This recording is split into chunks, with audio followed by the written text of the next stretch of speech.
Today we'll be taking a look at the 2024 electoral map based on Nate Silver's newly updated 2024 election forecast. Nate Silver was the founder and head of 538 for over a decade, and in 2024 he is releasing his very own model to predict the 2024 election, and so today we're going to be taking a look at the electoral map based on his forecast. And so overall, he gives Trump a 59% chance at winning the Electoral College. He still has Harris slightly favored in the popular vote, but it's not going to be enough for her to win back the White House. It is clear, according to Nate Silver's new forecast, Donald Trump is the favorite. This is his race to lose. And so we're going to start off on the map by filling in the solid states. These are states where either Harris or Trump have a 99% chance at winning, or more, so the threshold here is pretty high. For Kamala Harris, she's the favorite in Washington, California, Illinois, as well as New York, Vermont, Massachusetts, Connecticut, Maryland, the District of Columbia, and the 1st District of Maine. This gives the vice president 148 electoral votes, while for Donald Trump, he is easily going to secure the states of Utah, Idaho, Wyoming, North and South Dakota, all of Nebraska, except the 2nd District, as well as Kansas, Oklahoma, Missouri, Arkansas, Louisiana, Tennessee, Alabama, Kentucky, West Virginia, Indiana, and South Carolina. This puts him at 112 electoral votes. We're now going to move on to the likely states which are going to give Trump a significant boost. First off, he is going to win Montana and Mississippi. These typically are solid red states. Trump won them by 15-plus margins in 2020, but fundamentally, they're slightly less conservative than other states like Wyoming or Arkansas, which is why they're not solid on Nate Silver's forecast. And so likely states are one in which either candidate has between an 80 to a 99% chance at winning. So they are going to be significantly more competitive, but there will still be a clear favorite. We also have Iowa and Ohio going in the likely Trump category. Both of these states used to be super competitive just a decade ago. They were both won by Obama in 2012.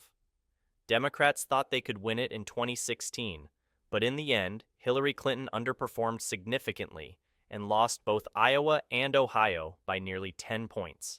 In 2020, Democrats were back at it again. They thought they could win.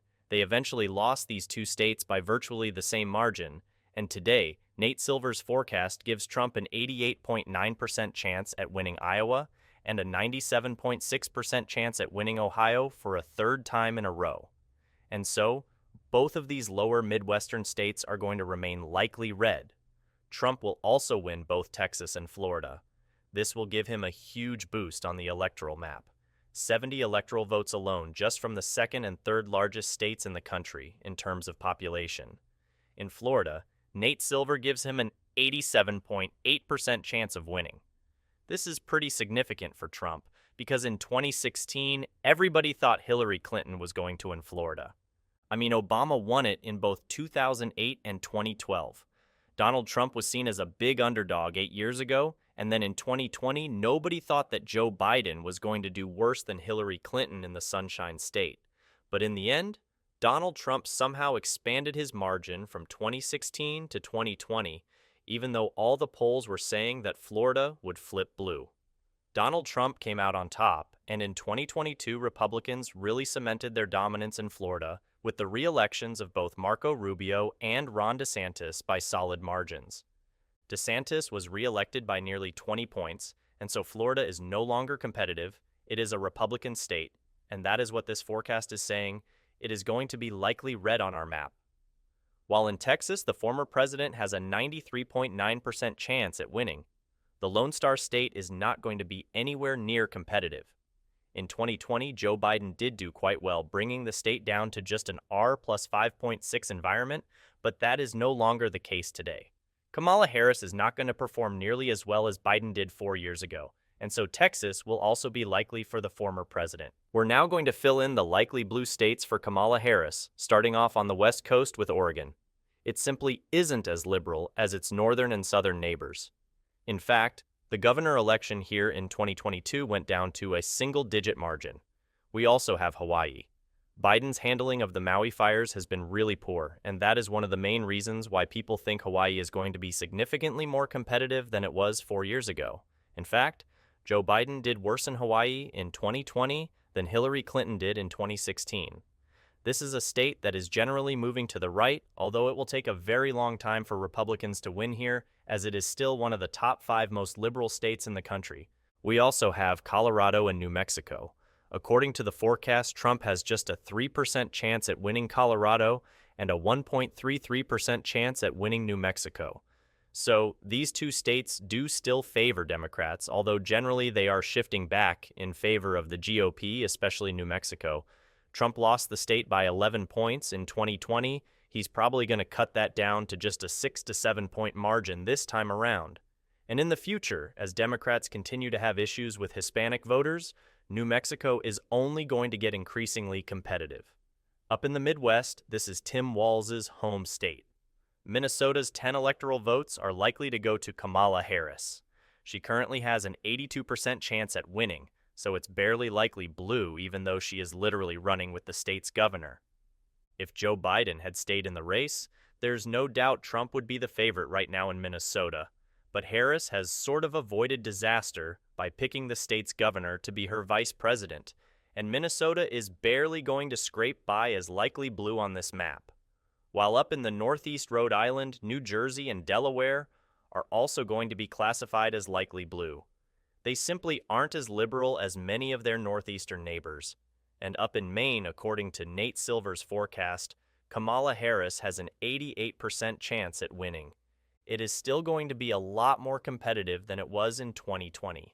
Kamala Harris isn't going to get anywhere near the 9-point margin Joe Biden won by 4 years ago, but she is still favored. And so, with all of the solid and likely states now filled in for both candidates, Trump leads with 215 electoral votes to Harris's 208. Moving on now to the lean states. These are states where either candidate has between a 60% to 80% chance of winning. These are the states that realistically could go either way.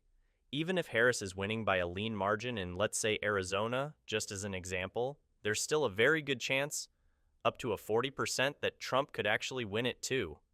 These states really could go either way. We're going to begin with the first lean state for Trump.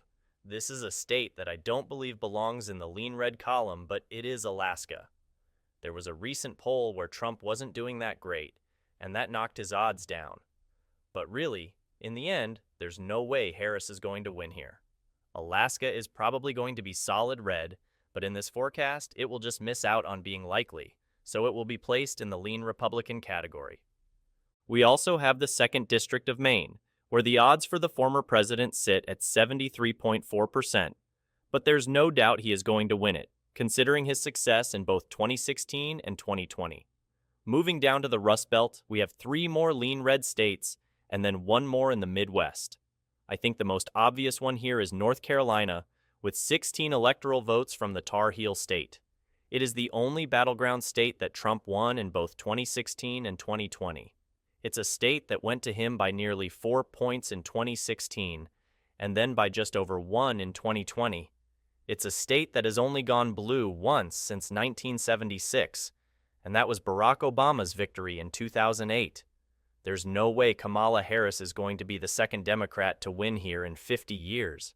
She simply doesn't have what it takes. Joe Biden couldn't win it against Trump 4 years ago, and there's no way that Kamala Harris is going to do better than the incumbent president. Joe Biden really was the best nominee that Democrats could have put forward 4 years ago. Kamala Harris wasn't even close to cracking the top 5 in the 2020 Democratic primary. In 2024, the only reason she's the nominee is because the Democrats put her in after Joe Biden dropped out. Nobody voted for her, and Democrats are going to have to face the consequences of having a nominee that nobody really wanted. We also have 2 lean red states that Democrats simply aren't going to be able to win again just because of how narrow they were 4 years ago: Arizona and Georgia. Joe Biden won by less than 1/3 of a percentage point. These were the 2 closest states in the entire election. And again, Kamala Harris is nowhere near performing at the level of Joe Biden in 2020. In 2020, Joe Biden was leading not just in Arizona, Georgia, and North Carolina, but also in Florida, Iowa, Ohio, and sometimes even Texas. Kamala Harris isn't anywhere near that level of dominance in the polling, so she's not going to be able to win states like Arizona and Georgia that even Biden barely scraped by with a victory in. According to Nate Silver's forecast, Trump has a 68% chance of winning back the Peach State. In Arizona, his odds are even higher at nearly 74%. As for Harris, we have just one lean state and one congressional district. The congressional district, obviously, is the 2nd District of Nebraska. Harris is ever so slightly favored to win in a district that Biden won by 7 points 4 years ago. While up in New Hampshire, she is still the favorite. The Granite State does tend to lean left, even though Hillary Clinton almost lost it in 2016. Nobody thought Trump would get that close. In 2020, Joe Biden did pretty well, but in 2024, Nate Silver gives her just a 75% chance of winning. New Hampshire is definitely going to be more competitive than it was 4 years ago. Now, we have just the 3 tilt states. These states are ones in which either candidate has between a 50% to 60% chance of winning. These are supposed to be the most competitive states in the country. Unfortunately for Harris, even if she wins all 3 of them, she will not get to 270 electoral votes. She could even take back Arizona and still only be at 268. As long as Trump wins Pennsylvania, North Carolina, and Georgia, he will get back into the White House. It is that simple.